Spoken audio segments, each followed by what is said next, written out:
dans le début, enfin, vous avez peut-être entendu parler, comme il y a longtemps que vous êtes à Royan, comme c'était Rommel qui faisait la côte atlantique, là. Oui. Et vous savez que Rommel, il avait décrété de faire planter des pins dans les champs. Oui. Et alors, on avait commencé tout autour de Cozes, et puis on était rendu déjà de l'autre côté de Gévresac. On était rendu juste derrière la ferme que j'ai exploitée pendant 8 ans avec ma femme. Il y avait une mare, vous savez ce que c'est qu'une mare dans le temps, c'était... Et ben on était de l'autre côté, j'étais en train de faire un tour pour planter mon pied de pin. Et c'était vers 11h du matin, dans la matinée, il faisait un temps comme ça là. Et puis on entend ouh, ouh, ouh, les avions, oh, on a dit rien, on les voyait dans le soleil. Et puis ils arrivaient comme ça. Et puis toc, ils ont fait comme ça, direction sur Cozes. Et à un moment donné, on voit une fusée bleue. C'était le signal pour le bombardement, ça. Parce qu'aussitôt, hein. La première bombe, elle est tombée là, à la cité, on appelle aujourd'hui la cité de la Grange, à côté du docteur Closet dans le temps. La deuxième, elle est tombée derrière le café du commerce, chez Marc Massian. Parce que les Allemands, à la guerre, ils avaient une plateforme. Et sur cette plateforme, ils avaient une espèce de canon c'était, je pense, j'en ai jamais vu auprès, on parle de 155 longs, c'était peut-être ça. Et au moment du bombardement, ils se sont recouverts avec de la fumée artificielle, de la fumée noire, un nuage de fumée artificielle. Et puis les bombes sont toutes tombées après, toutes de l'autre côté là-bas. Et ce matin, je pensais à quelque chose. Quand on était jeune, on allait dans les champs, par de l'autre côté, on trouvait, on appelait ça des ailettes. C'était des petites hélices, et ça c'était vissé à la bombe, je suppose. On en a trouvé, mais je sais pas, moi, des centaines qu'on a trouvées.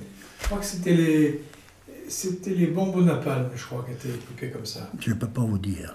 Je ne peux pas vous dire. Parce que quand la bombe tombait, l'hélice se dévissait. Ah oui, vous croyez? Et arrivé à proximité de la Terre, ça devait lâcher. Alors c'était soit du napalm, soit d'autres projectiles. Je sais pas. Oui, mais quand elles éclatent, ces bombes, elles font mettre des éclats quand même, non? Oui. Oui. Parce que... J'en ai vu, moi, je me souviens. Ah oui, ah non, mais... Vu de ces petites oui, j'en ai hélices, pas là. vu, alors. Oui, si. J'ai vu, si, ces petites machines, là. Si, Oh, on en a ramassé. On en avait fallu voir le stock qu'on avait chez moi. Effectivement, il y en avait beaucoup. Et je regrette qu'on n'en ait pas gardé. Ben oui. Parce que vous voyez, il y a beaucoup de choses qu'on ne garde pas, qu'on devrait garder. Parce qu'un jour, vous voyez, bon, ben, on arrive. Ah, parce qu'on a tourné la page, on était... Oui. Et je vous dis, de l'autre côté de la gare, après ça a tombé les bombes là. Mais ça, c'était en 44, ça. Ça, c'était en 44, oui. Oui, alors, voilà, c'est justement ce que je vous disais. Ce que j'ai écrit l'autre jour, je croyais que c'était en 43, et non, c'est le 19 juin 1944. Parce qu'on avait un voisin, et il y a 2 ou 3 jours, j'ai vu sa fille, que je connais très bien, j'étais à l'école avec ses sœurs. Eh ben, il s'appelait Octave Jousse, il travaillait au camp de Corne, et ce monsieur, il était enseveli tout vivant dans un abri. Et sa fille m'a dit jamais qu'il se mettrait dedans. Et puis malheureusement, bon, vous savez, quand on veut se sauver, on se sauve comme on peut. Et c'est arrivé le 19 juin, ils l'ont retrouvé le 28 juillet. Rapport à son chien, c'est son chien qui l'a découvert. Qui grattait. C'est son chien qui l'a découvert. Parce que je peux vous dire que ce jour-là, quand ils ont bombardé, eh ben, c'était vers 11h, j'avais pris mon vélo, et puis j'étais venu à Cozes.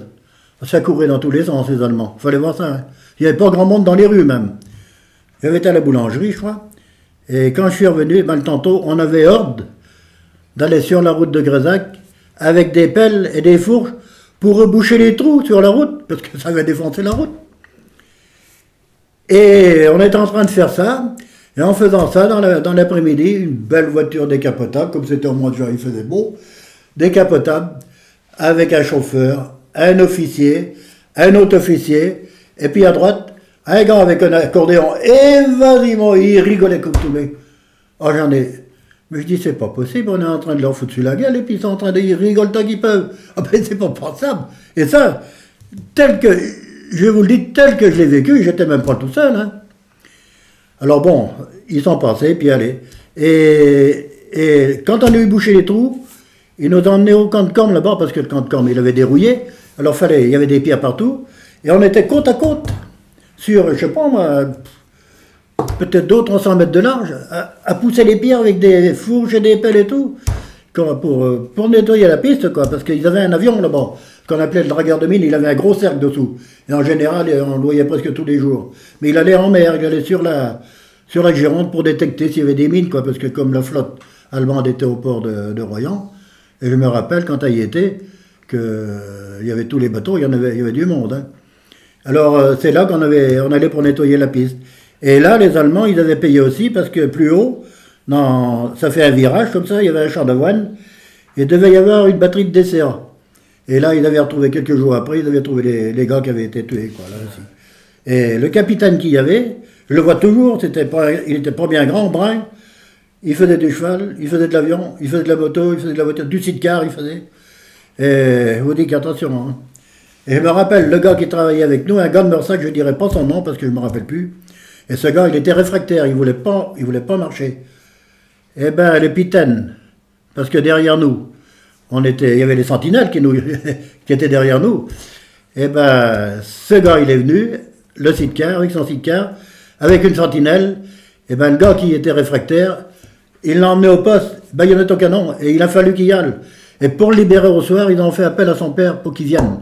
Et ma foi, il n'y arrive rien, quoi. Il n'a pas été sanctionné. Ça s'est arrêté là. Ouais.